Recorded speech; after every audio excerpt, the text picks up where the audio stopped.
Des nouvelles de la reconquête du territoire, les combattants burkinabés ont été sollicités dans les régions du nord et de l'est.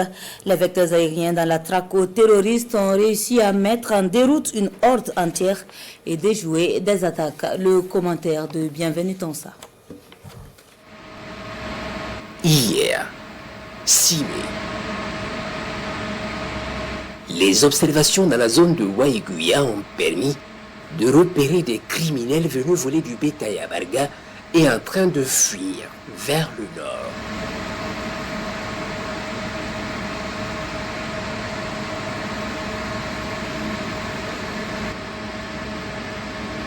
Ils sont soigneusement observés.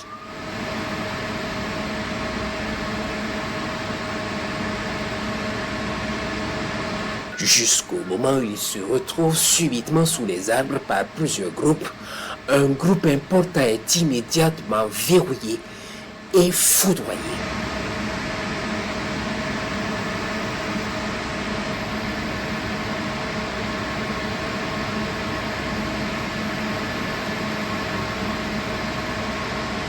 Puis les rescapés des autres groupes vont se mélanger à leurs animaux volés pour le sauve-qui-peut.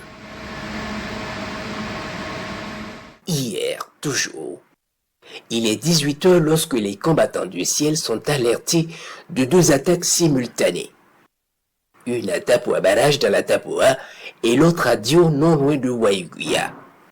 Les vecteurs y mettent cap immédiatement. À Tapoa Barrage, après de violents combats, les criminels sont observés en fuite vers Tunga, à 10 km nord de Diabaga. Ils y arrivent et se retrouvent sous un grand arbre, se croyant à l'abri.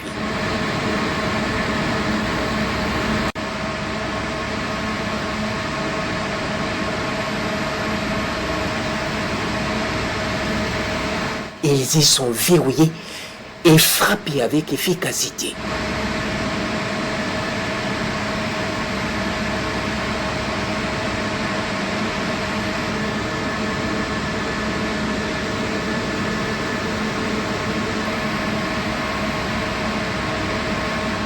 Du côté de Dieu également, les vecteurs arrivent et repèrent la colonne en fuite après avoir incendié des maisons.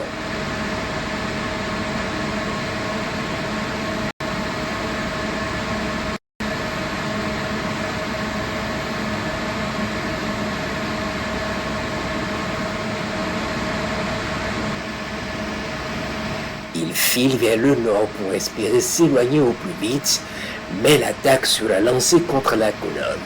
Un premier missile va frapper au milieu.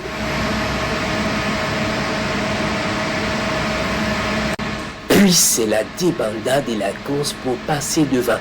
La tête de convoi est alors ciblée pour stopper la progression.